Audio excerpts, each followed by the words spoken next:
All right, everybody, let's welcome Amy Schumer.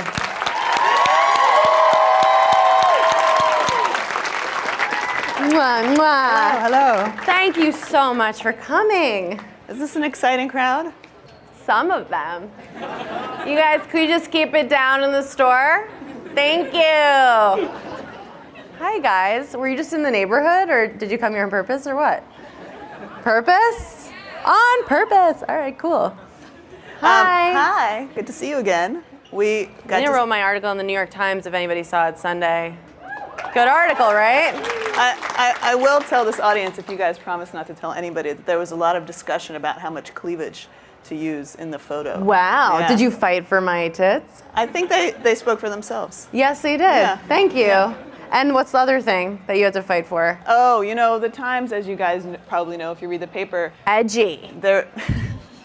They don't play by the rules. There's some language that we don't typically allow, but you know, when Amy says that she's always been hoes before bros, we got to put that in, right? You gotta put it in. Got it down. And then also, what kind of pet it's okay to masturbate in front of. We should maybe take a vote later and see if there's the Why don't we do it now? Like, okay. Do you think it's okay to masturbate in front of your cat? Okay, who says no? Wow. Dog. Okay. It's kind of even.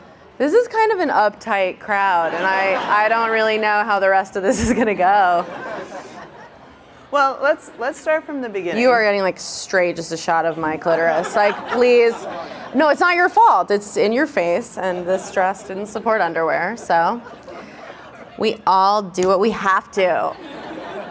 I want to talk to you about being funny from when you were a kid. Yeah. Your sister told me that you used to make up characters when you were little. Did you always have a sense that you were funny? I was always making people laugh, but I didn't think it was a good thing. It kind of bugged me because I felt like they were making fun of me, but it was explained to me. I did a production of Sound of Music when I was 5. And what part were you? Gretel. And they it was explained to me. Like every time I would come on stage, people would laugh, and I would cry, and the director was like, "No, it's great if people laugh. That means they love you and you made them happy." And I was like, "Oh," and that totally changed things. But yeah, people would laugh, and I embraced it. And so my sister would dress up like princesses and like characters that already existed, and there was always like one bite missing out of all the apples in our fridge, because she would like Snow White like take a bite of it and like roll, and we had a glass coffee table and she would lay under it until somebody like came and kissed her. And I would just make up these like strange Eastern European characters, and I don't even know where they came from, but yeah, I should give shorter answers. I'm gonna give shorter answers. So when did you realize that was a talent that could translate really to the stage past your 5-year-old Sound of Music? Just doing plays. I did a lot of shows, and in college I was either the villain or the funny one in all the shows, or the one who would take her clothes off. I obviously was born without boundaries, but I never thought I would make a living from it. Did you have a backup plan? No, I never had any plan. Yeah, I didn't even have a plan for performing. No, I would just go job to job, working at Forever 21, then being a petty cab driver, shampoo girl. Shampoo girl, really? Yeah, I was the worst. I lied and said I had a lot of experience, and that's something you really need to be good at. Because I was too gentle. And there was a guy that had male pattern baldness, where it's like just hair around the back and then a little thing here. So I was just washing his hair, and he's like, "Wash my whole head." But I'm like, "No, it's spraying off your head at me." So yeah, I got fired from all my jobs pretty quick.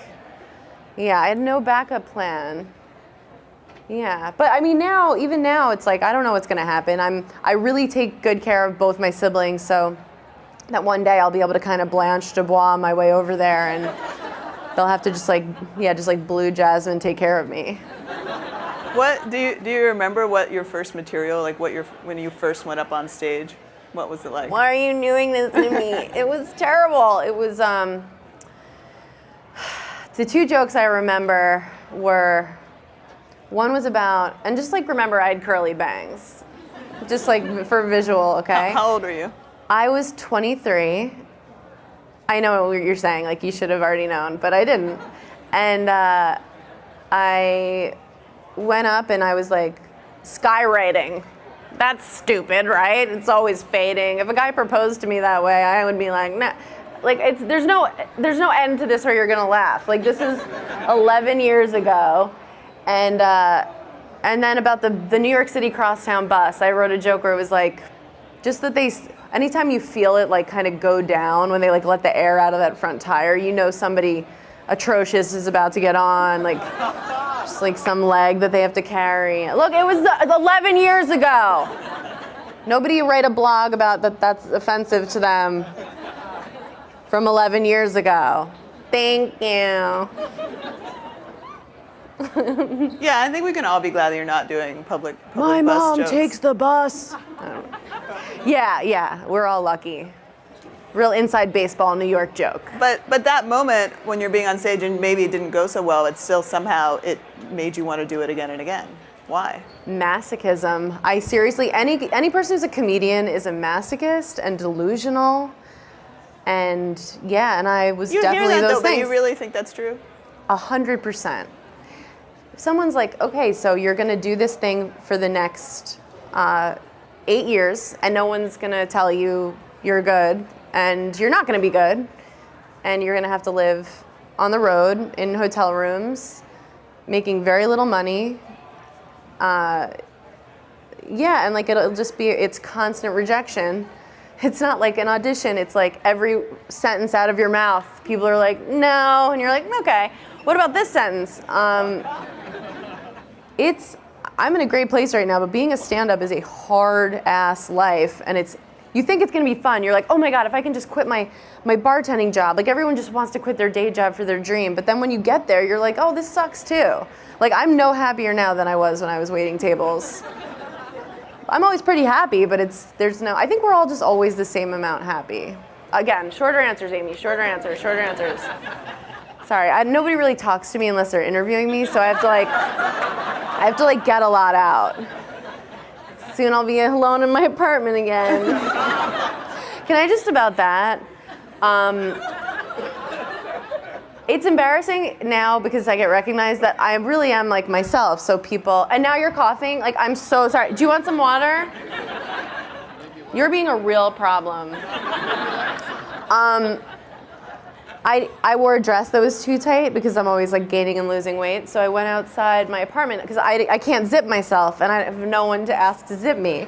So I just like ask this like stranger on the street. I'm like, hi, like will you zip me? And she's like, oh, Amy Schumer. And I'm like, yeah, like I really am lonely. And she wasn't enough. So we had to get another person to come over to hold it. And it's just, they're like, oh, wow, we thought that was like a character. I'm like, no, it's real. Well, that's what people always want to know when they interact with famous people is whether they are the same in person as they are on TV. And because you started as a stand-up and that was your sort of more real self out there, you are more like... No, I'm not. Okay. I'm like Daniel Day-Lewis. Like, I leave here and I put on like a top hat and I garden. And that's me. That's just what I picture he does. I have no idea. Yeah, no, it's pretty close. The difference is I am a little bit of an introvert. I get overwhelmed in crowds and I don't get like really wasted that often. I did this week, but it was because like I was in Akron. Like, what are you gonna do there? Just be like, oh. And I don't have sex very often. But hopefully that's gonna change at the Mac store.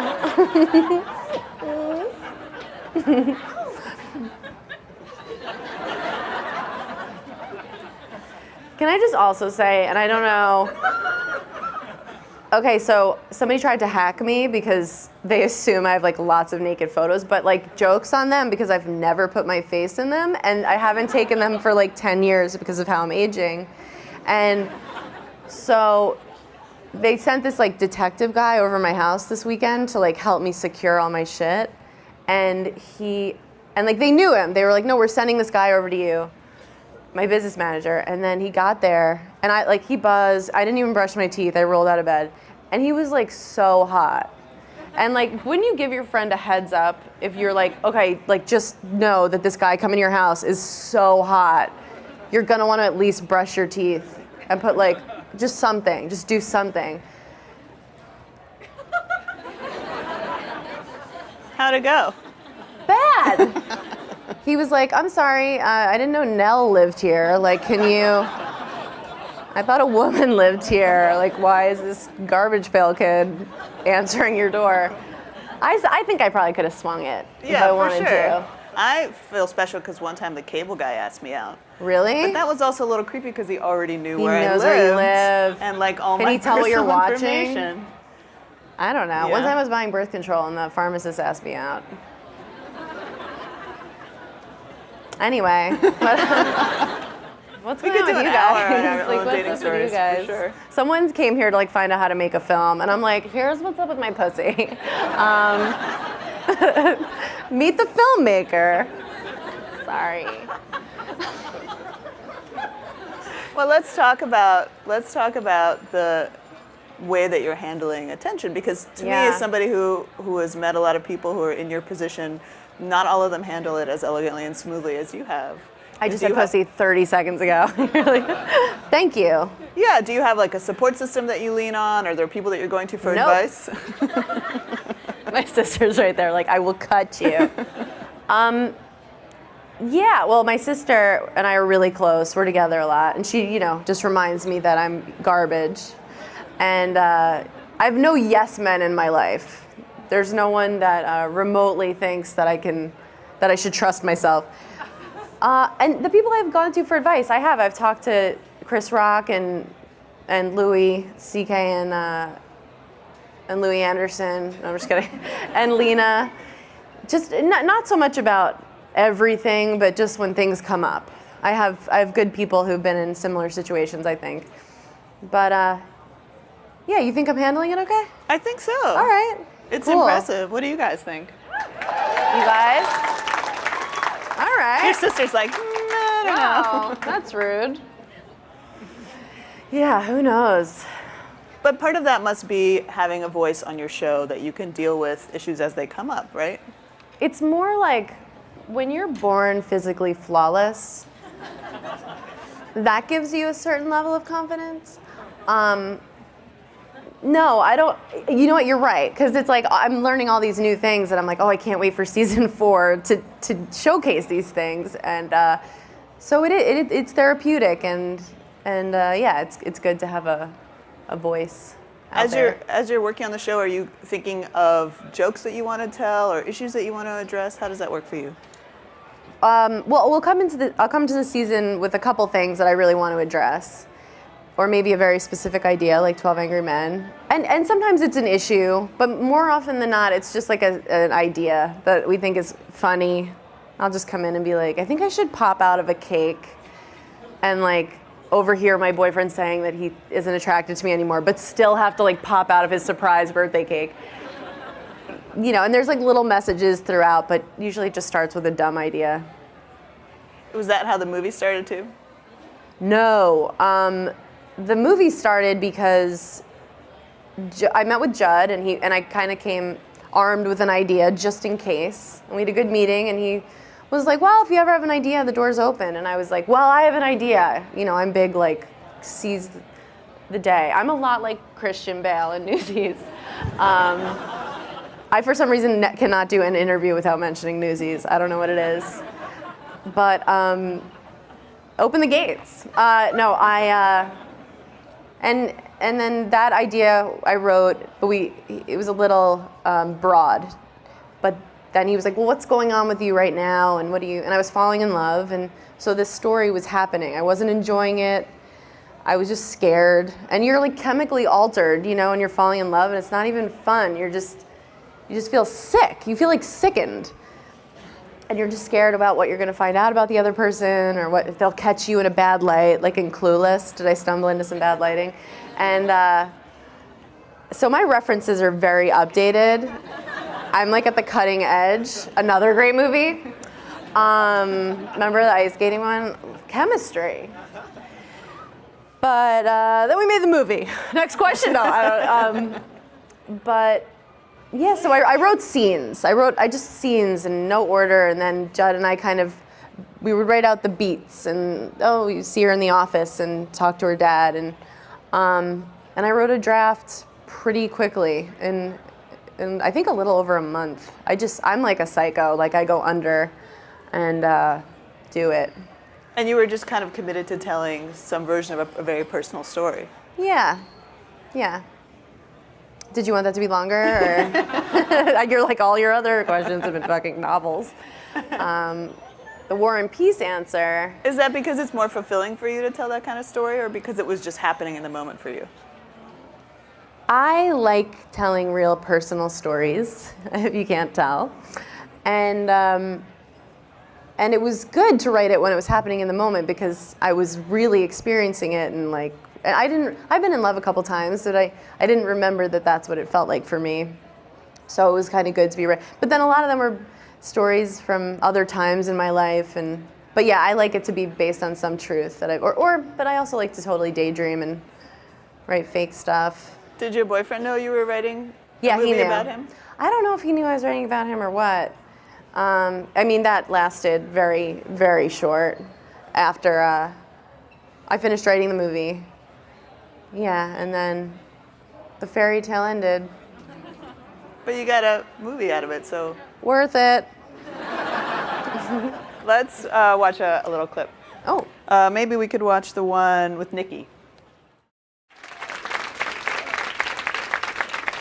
I really was great there. One of the things you told me when you were thinking about writing this movie is you wanted to write a character who had a lot of sex and was not judged for it, which is not a thing that we typically see in movies with women as the lead. Yeah.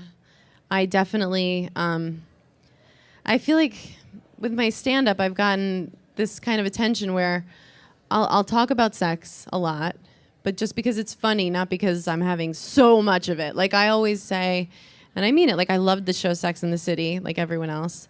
But the character of Samantha, like I didn't experience her as like the fun one. Like I was like, if my friend were behaving like that, I would like take her to the hospital, you know? And and I don't think it's like I'm not like, you should be able to fuck as much as you want and you love it. Like I think that's nuts. Yeah, it's a self-destructive thing to do, and I would say when I was a sophomore in college, that was my behavior. I was like in so much pain and I lost all my self-esteem, and I was like, I'm just gonna not get attached to one guy, and I was like, maybe I'll be the girl that sleeps around. And I tried that, and it was horrible, just like when you break up with someone when you're younger and you're like, I'm gonna sleep with someone else, and then you go out and it makes you're in so much more pain than you would have been in. So, but then there's this other thing where I've mostly been in long relationships, and then in between them, I've slept with a person or two, and I like to tell stories about it on stage because something ridiculous or awful always happens. And so just from a woman being on stage talking about sex, and I'm saying things like I say, like I've never had anal, no one's ever come on my face.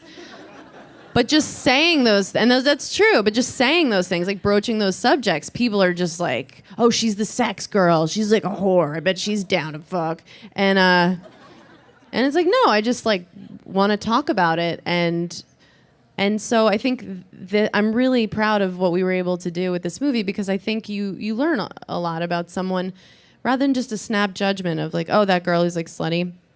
You're like, oh, well, this is where she's coming from, and this is what's going on with her. And so I hope people leave it a little less ready to judge a woman who's sexually active outside of wedlock or in order to conceive a child. It's insane. Was it a challenge for you as an actor? This is obviously your first feature film, the longest performance that you've given, the most in-depth character that you've played, even if it's somebody that you wrote. How did you prepare for that?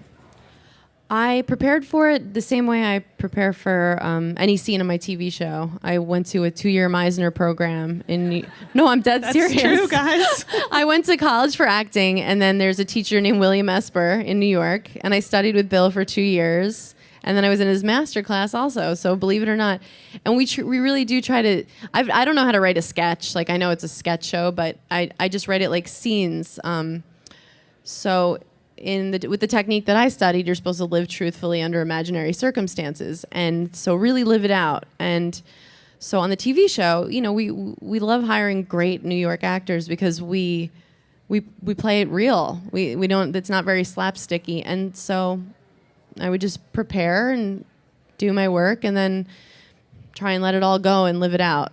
And it was just way less stressful than my TV show because we have no money. We have to shoot 3 scenes in a day. And the movie, it was like, oh yeah, we're going to shoot the baby shower scene kind of over a week. I was like, what? Like, we don't need to like shoot this actor out by 6 because they're on Law and Order, you know?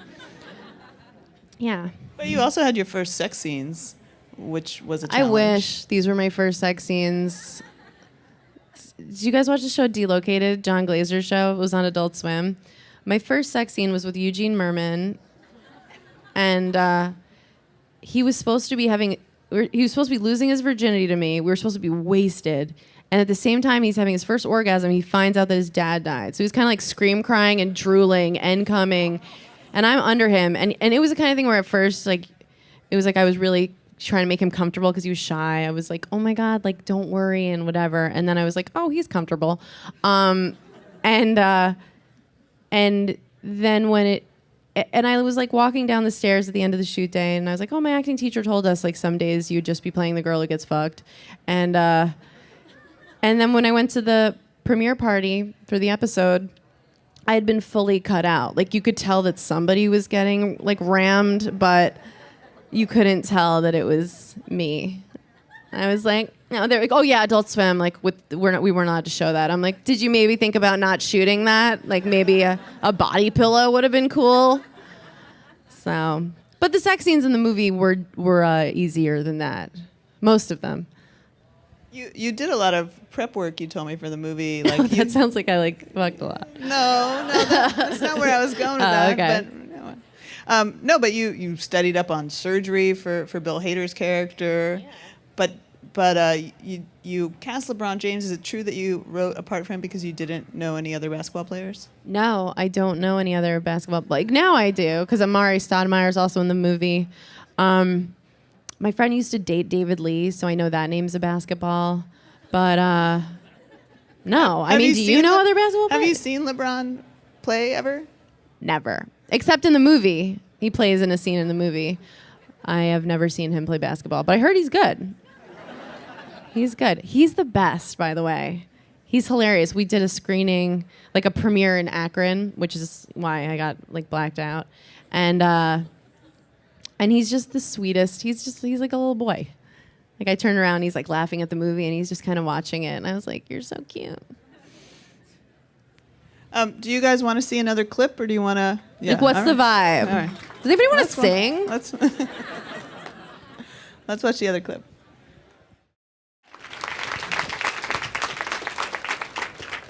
So that's a moment where you're playing a real emotional, honest moment, but also playing it for laughs. So how do you keep that balance when you're writing or acting? Ooh, good question. You should do this. Well,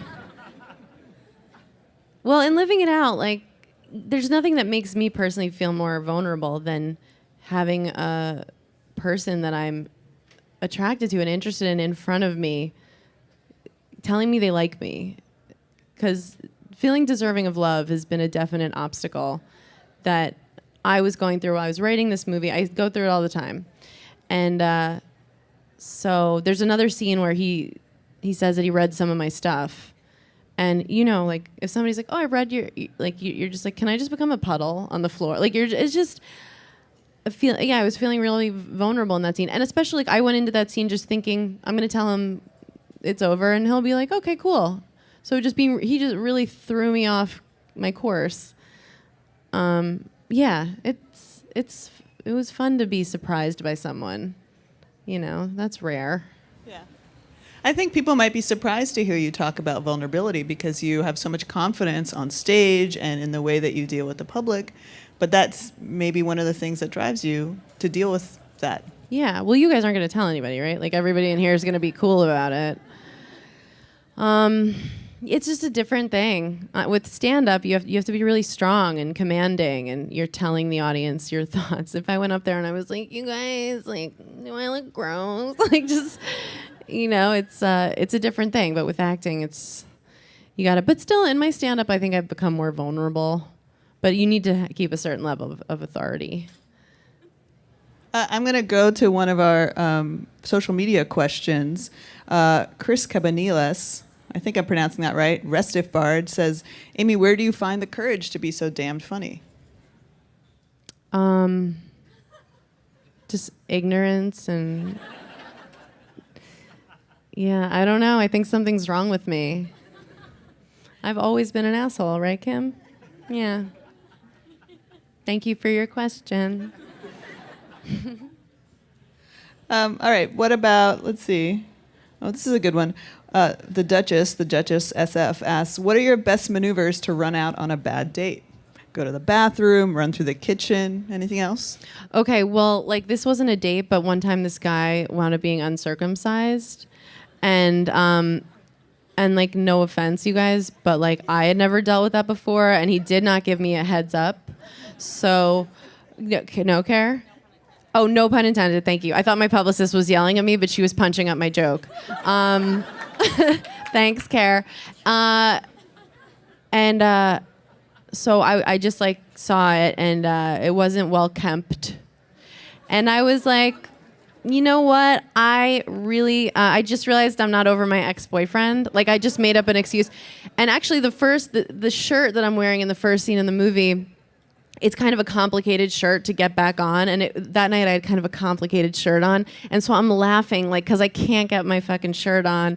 And I'm like, yeah, well, I just thought I was over him, but I'm not. And I'm just getting redressed. But I was just laughing because it was just such a horrible excuse. So that's like a date. Will that kind of stuff end up in movies, on stage, sort of naturally? I talked about it on stage at some point.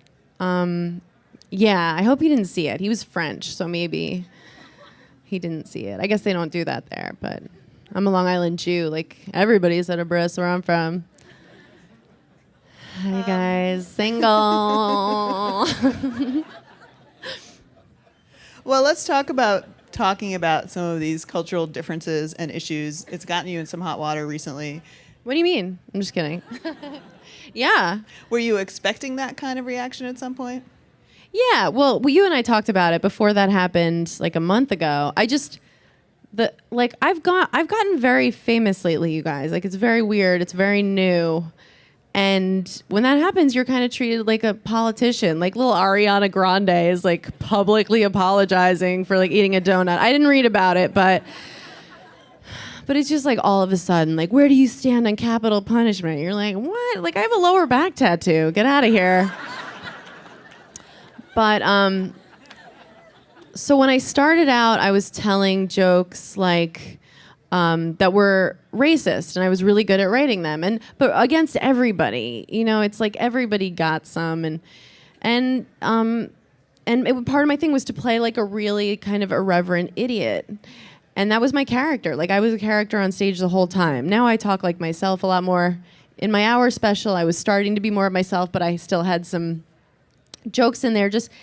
They were a little shocking, and I didn't look like someone who was going to say stuff like that. And I got a good response from it. And as I've been having more eyes and ears on me, I realize that I have more of a responsibility. I think when even like a musician gets bigger and they're like, look, little girls look up to you. Like, you can't just be showing your asshole at an award show.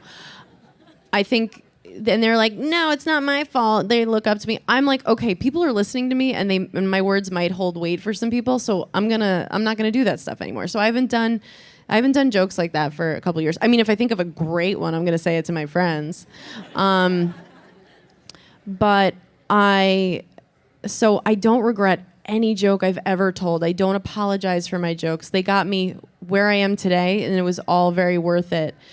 And I feel a little bit naive and I feel like silly. I think I told you this. Just, I kind of thought that I could maybe bypass that and just say, hey, can we not do the thing where you guys like burn me at the stake for some miscommunication? Like, can we not do that?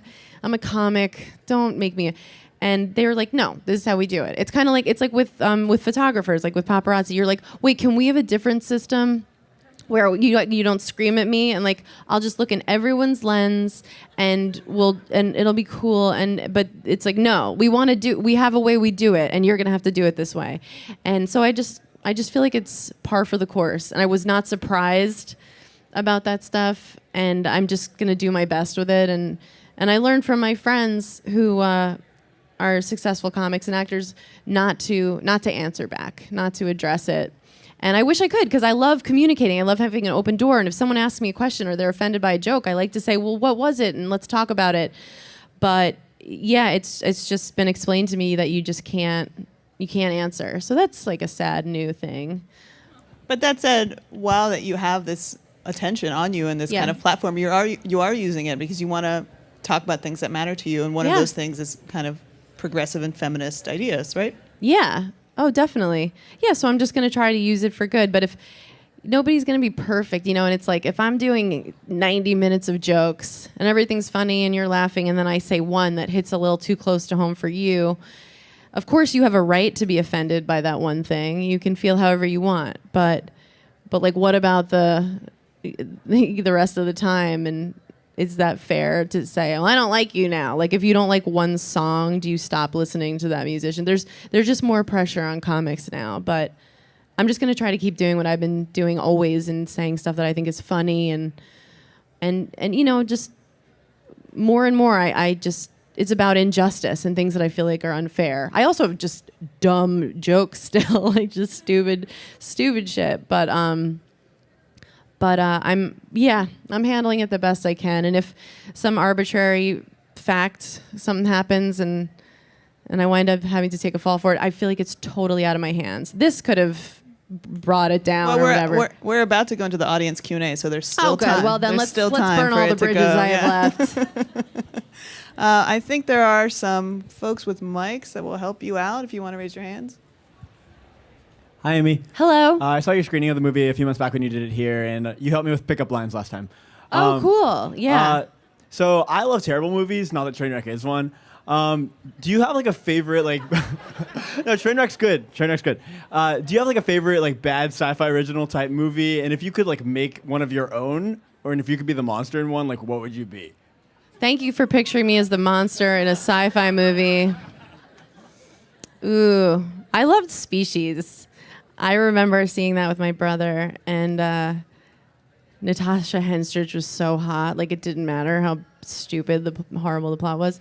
And if I were going to be a monster in a sci-fi movie, I think I'd want to look just like this, but like decapitate people and like eat them and then like shit them out and like eat them again.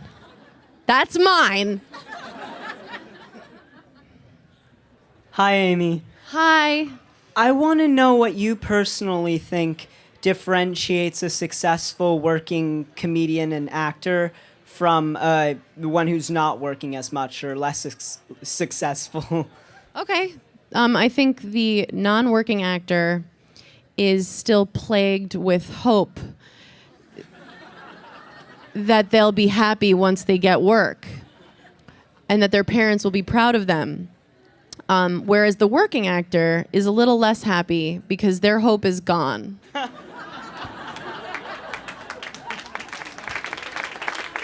Thank you.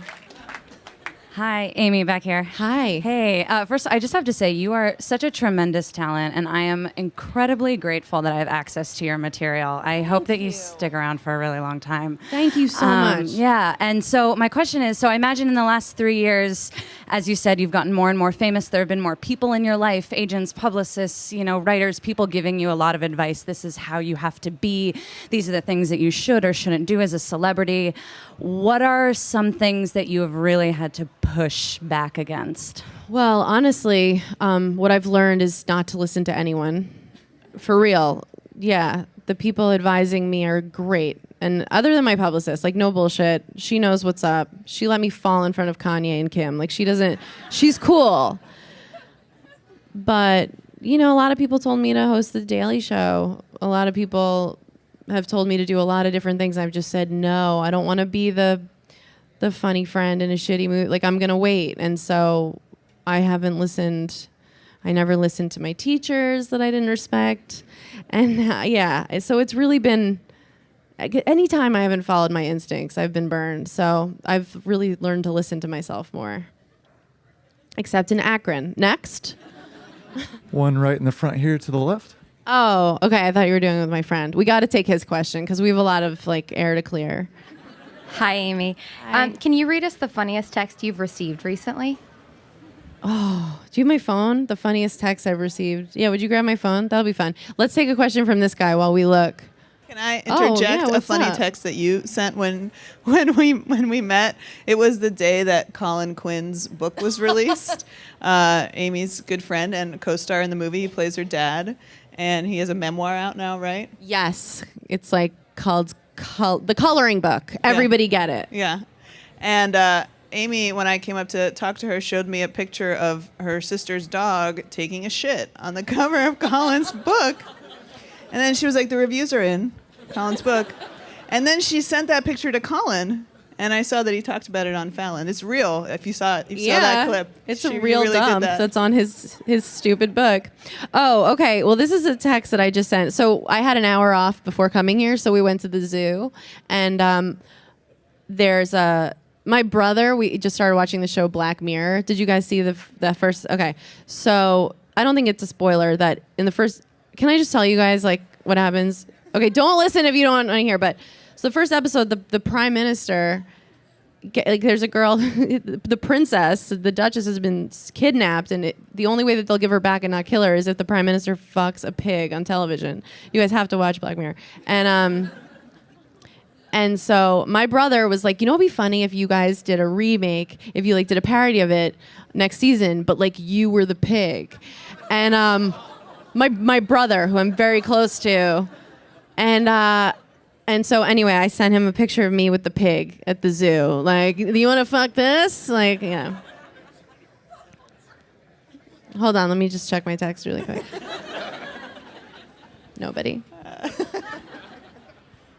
Well, Hi. no wacky question here because I really love the movie. Thanks. And I thought there were so many really touching scenes that, you know, we expected maybe a lot more wackiness. And I wanted to know, when you did those scenes, were those strictly written, or were those improvised as much as some of the comedy must have been improvised? Do you go off your own script, or do you stick? We would always do a couple takes totally on script, and then a little more free. So with the drama though, I think those scenes were pretty true to the script, more so than the comedic ones. Sorry, like very many scones today. Well, the zoo's by Alice's Teacup, so like, what are you gonna do? Yeah, I think people are gonna be surprised because it is. I think it's a really funny movie, but there's like, you know, it's also like a love story and kind of heartbreaking. So go see it. Hi, over here. Hi. Hi. So I feel like your new movie is now regarded as the modern day romantic comedy, and as before, the ones we've seen, the girl just is beyond perfect, and everything she does with the boy is perfect, and it all works out perfect. And I feel like your portrayal in Trainwreck is a very real modern day exchange between what's going on in life. Do you feel like this movie is going to set a precedent for what's to come? Or do you feel like this is just going to be that only movie that anyone ever made, and, you know, it'll still go with the same formula? I like that question. What do you think? Oh my God, I hope it changes. I hope it changes too. Because it's so real. I saw it in New Orleans. It's like... When like Jennifer Lawrence came around and she's doing these interviews, I don't know about you, but I was like, yes, like a human who's not like. But she's so perfect. She's perfect, but she's also like, I'm not perfect. You know, I mean, she's insanely gorgeous, and maybe she wasn't the best example, but but it's just like, it really seems like it really surprises people when someone's a human being and isn't just like a spokesperson for themselves.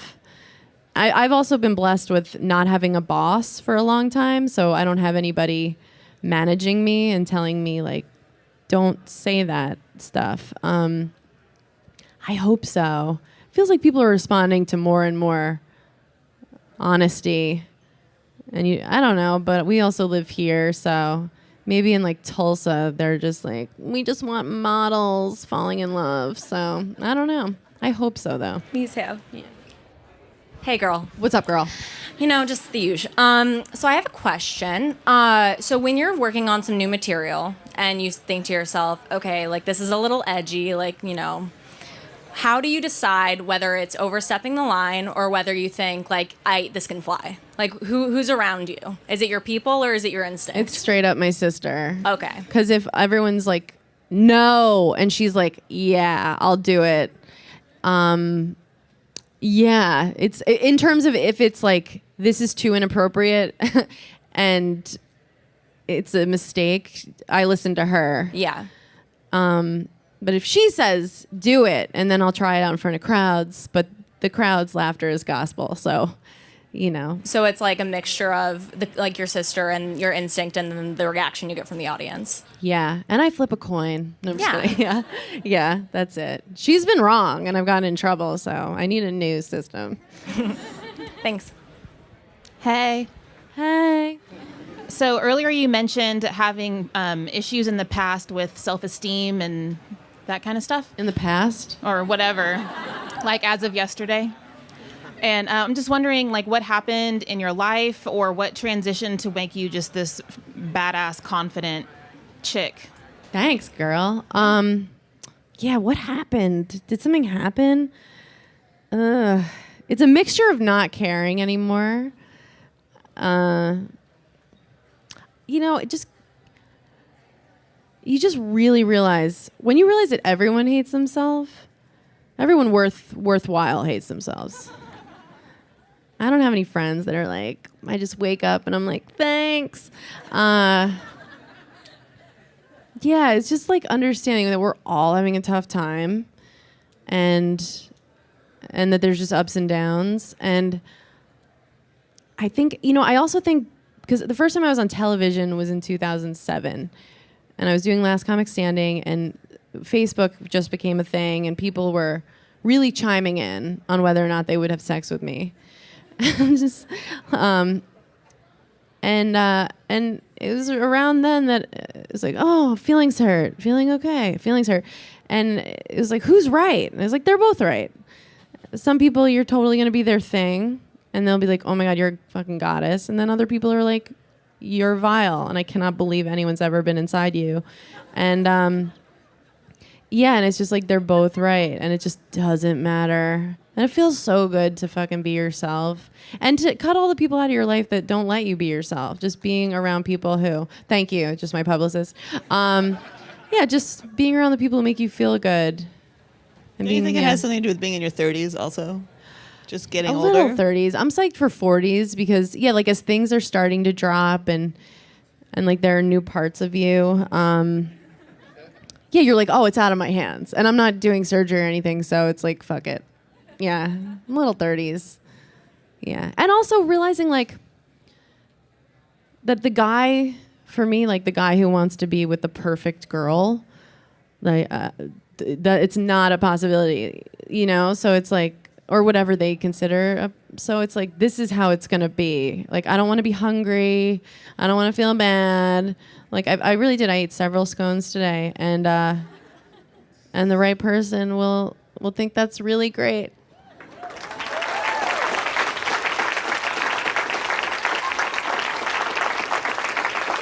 Thank you.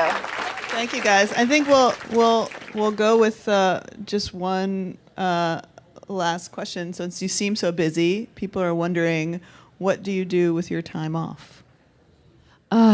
Just like a lot of charity work, and like baking for my friends, and like I love rare books. I love how they smell. I love the smell and records, and I just walk. Like I just walk. Okay, I do like going on long, creepy walks. Like I'm like taking a pilgrimage to Mecca. I go see my niece every chance I get. We just taught her, Kim and I, when we see a hot guy, we go, yoo-hoo! And so we just taught her how to do that. She's like 18 months old, and she can go yoo-hoo. And Does she get to judge who the hot guy is, or you guys are telling her? no, we'll let her know. Like, there's one, and she's like yoo-hoo. And I love hanging out with my brother and my sister. We've been watching House of Cards, and I'll like kind of spoon her dog, and we get very drunk, and then we say that we're not drinking tomorrow. Then we do, and I still love seeing stand up. I go hang out at the Comedy Cellar. My best friends are there. I like dancing with my girlfriends. We go out and dance like sluts, and yeah, just like doing a lot of 5Ks. I think we'll leave it there.